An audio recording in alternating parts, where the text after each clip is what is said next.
87. Eu tinha 2 filhos pequenos, um menino de 4 anos, uma menina de 3.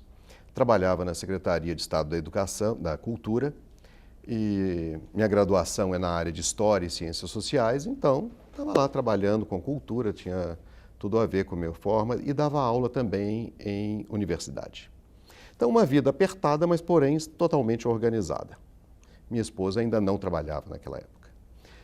Chegamos então na mudança de governo, que tem em 87, e aí acontece uma daquelas dificuldades que talvez tantas pessoas tenham passado na vida. O meu salário, que já não era grandes coisas, foi reduzido à metade, porque eu perdi um cargo comissionado que eu tinha na secretaria. Então, bom, minhas despesas continuaram do mesmo tamanho, mas com a renda reduzida realmente ficou complicado. E aí, vou fazer o quê? Acontece que eu morava na Pampulha, num sítio, né, onde a família, nasci lá, e neste espaço onde eu morava, onde cresci, os amigos dos meus filhos simplesmente amavam ir para lá. Óbvio, né, gente? Você tem gramados imensos, árvores, bichos, tudo que uma criança pode sonhar. Eu comecei a pensar, o que será trabalhar com criança? Olha, não sei não, mas no final estávamos nos aproximando do mês de julho, das férias de julho, e eu tomei uma decisão, eu vou fazer uma experiência. Coloquei lá na porta da casa uma faixa, colônia de férias. Tá bom. Não é que foram me aparecendo uns 30 meninos durante esse período de férias, foram chegando, cada um chegava 2, chegava 3, chegava uma van inteira com um monte de menino, e eu fui adorando trabalhar com aquilo. Então tinha os meus filhos, aquele monte de meninos, meninos de 2 anos, de 10 anos, 12 anos, todos misturados, e eu simplesmente adorei aquela experiência. E comecei a criar os primeiros esboços do que viria a ser uma escola. A decisão estava tomada. Eu iria abrir uma escola ali, naquele local, e fiz isso. Mandei uma cartinha para os diversos pais que estiveram lá nos procurando e falei, olha, estou começando um projeto novo, quem estiver interesse, por favor, faça o contato. A escola vai começar agora no dia 2 de agosto. Nós tínhamos lá um galpão imenso que estava abandonado já há vários anos. Eu falei, aqui será esta escola. Então, o início da escola, agosto de 1987, era eu, 5 crianças, em um galpão imenso de 800 metros quadrados, que já era enorme, imagino, para aquelas crianças pequenas, o efeito que aquilo não teve. Quando chegamos no final do ano, a escola onde os meus filhos estudavam fechou.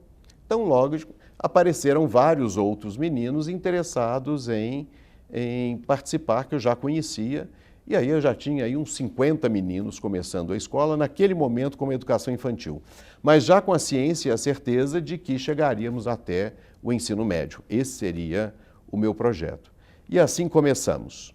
Naquele momento, na década de 80, uma escola construtivista, inovadora, bastante alternativa para aquele momento, mas foi assim esse projeto, foi assim que ele foi nascendo.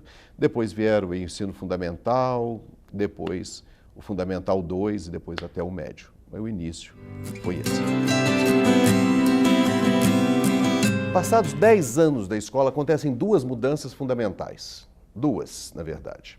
A primeira delas é que bate à nossa porta o Carrefour, interessado em adquirir aquele terreno para construção de uma loja na região da Pampulha. É claro que na hora que o Carrefour bate, nós queremos comprar esse terreno, isso é um choque. Mas como assim? Eu nasci aqui. Minha mãe plantou todas essas árvores. Como é que você fala que quer transformar isso aqui numa loja, num supermercado? Eu falei, bem, aí passado esse impacto, você vai conversando e repensando ali ainda melhor e achamos que realmente era o momento desta venda. E aí tem um pequeno parênteses, porque nossa família, ela vivia uma tremenda dificuldade nesse início dos anos 80. Meu pai era um empresário grande e na década de 80 realmente entrou em enormes dificuldades, não tivemos condição de manter os negócios que tínhamos e meu pai tivemos de desfazer de muitas coisas, mas ele insistiu em manter aquele imóvel. Aquilo ali eu não venderia em hipótese alguma. Então, já passados, isso em 1982, então passados ali ainda mais, quase 15 anos depois, eu levei a história para o meu pai, eu falei, olha, talvez esteja realmente na hora de desfazer disso aqui e organizar a vida. Não faz sentido vocês morando numa casa tão grande, sozinhos, numa casa deste tamanho. E aí acabamos fechando esta negociação. Mas por que esse é um momento determinante?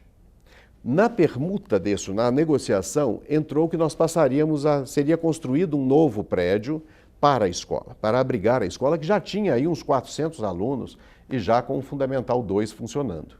Então, esta é uma mudança extremamente importante, porque eu tive de tomar uma decisão. Qual modelo de escola eu quero? É uma escola para ter 3, 4 mil alunos ou será uma escola para 400 alunos? Qual o tamanho? Qual o modelo que eu quero? Bem, essa não foi uma decisão muito difícil, porque na hora que eu pensei, eu quero os meus filhos, que já estavam adolescentes, estudando numa escola de 3 ou 4 mil alunos, eu pensei, bem, não, eu não quero meu filho matriculado. Eu, como pai, não é este o modelo de escola que eu quero para o meu filho, porque eu acho importante que ele seja reconhecido pelo porteiro, pela secretária, pelo disciplinário, o filho, mãe, o menino, o cachorro, a empregada, enfim, este universo aconchegante. E especialmente meus filhos já adolescentes, eu queria muito saber, sim, com quem eles estariam convivendo, não os colegas próximos. Quem é a escola? Quem são estes meninos? Então, isso para mim é valor enquanto educador, enquanto pai. Eu falei, então a resposta está dada. Se não é este o modelo que eu quero para os meus filhos, não é este o modelo de escola que eu vou fazer. Então vamos fazer um prédio para 700 alunos, ou seja, uma escola pequena para média. Foi quando eu recebi a visita de um pai, também professor lá da UFMG, e ele me traz as atividades do filho dele, que devia estar no 2º ou 3º ano, atividades de para casa. Lembrem-se, nós éramos uma escola construtivista, portanto, nem livro didático nós adotávamos, porque isso não era considerado correto ou adequado. Então, na hora que eu vi aquele para casa realmente completamente equivocado, sem nenhuma lógica para poder ser aplicado, eu virei para esse pai e só disse o seguinte, está tudo errado, me deixa pensar. Uma decisão importantíssima, porque me deixa pensar, obviamente, não é pensar uma noite, mas foram reflexões e mais reflexões sobre o que nós estávamos fazendo enquanto escola, enquanto educação. Eu falei, eu acho que não é esse o caminho. Será que nós estamos oferecendo aos pais destes alunos a escola que eles procuram? Será que nós estamos oferecendo a estes pais a educação que estes meninos precisam? A melhor educação?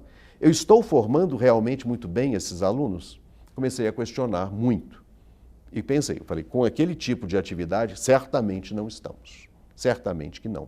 E destas reflexões levam uma série de mudanças para dentro da escola. E eu tomo uma decisão. O que é que eu preciso fazer para fazer a melhor escola? É nesse momento que vai entrando em campo o que nós chamamos do ensino estruturado. Organização, planejamento, antes de mais nada. Definição de objetivos, metas claras, qual caminho nós vamos trilhar, que é o que nós chamamos do ensino estruturado. Isso começa mais ou menos nesse ano de 97, 98, mais ou menos. Começamos essa grande revisão. E é quando o construtivismo ele começa a ser substituído e a abrir espaço para muitos dos valores da educação chamada tradicional que nós começamos a resgatar dentro da escola. Na hora que eu comecei a colocar na planilha, numa planilha de levantando o custo, o que é que eu preciso fazer para ter essa melhor escola? Começam a aparecer uma lista infindável. Então, eu preciso de um especialista de redação, preciso de pessoas para corrigir redação, preciso de um especialista de matemática, de geografia, preciso da organização, preciso aumentar a carga horária, precisa. E simplesmente chegamos à conclusão, com 400 alunos, essa conta não fecha. Não é possível montar a estrutura que precisaria ser montado, ela não poderia ser montada com uma receita decorrente de uma escola de 400 ou 500 alunos. Uma escola pequena, não é possível sustentar esse projeto da maneira que eu estava concebendo. E se organizasse uma rede de pequenas escolas que passariam a funcionar de uma mesma forma, com a mesma filosofia, com a mesma prática, a mesma estrutura, e esse conjunto de pequenas escolas poderia sustentar esse projeto maior? Será que isso dá certo? E aí, em 2000, nasceu a nossa segunda unidade, que foi lá no bairro Jaraguá. E aí, o que é que acontece? Nesses últimos anos, no decorrer desses últimos anos, eu fui aperfeiçoando, aprendendo a fazer do Collegium uma grande escola, organizada em pequenas unidades, com vários acertos e erros, e aprendendo com os erros e aperfeiçoando os nossos acertos, é que nós fomos construindo esse momento que chama-se hoje a Rede Collegium. O ensino do ano que vem terá de ser melhor do que o deste ano, porque nós temos de aprender com os erros que cometemos e aproveitar a contribuição daquele número enorme de professores para fazer o processo caminhar e aperfeiçoar ano a ano. Conseguimos chegar ao nosso intento, que seria de ser uma das melhores escolas deste Brasil? Se considerarmos o Enem como referência, sem dúvida, porque nós já estamos, e não é a primeira ou segunda vez, que estamos entre as 10 melhores escolas do país com resultados do Enem. Se usamos isso como referência, sim, já conseguimos chegar na elite desse ensino brasileiro, mas ainda não estamos satisfeitos, queremos ser sempre a primeira. Isso é meta, é objetivo, né? Isso motiva a equipe que ainda temos muito a trilhar, não nos deixa acomodar nesse processo.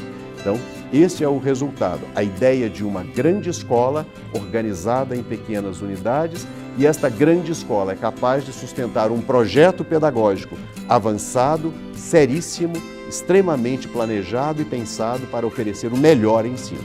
Nada menos do que isso.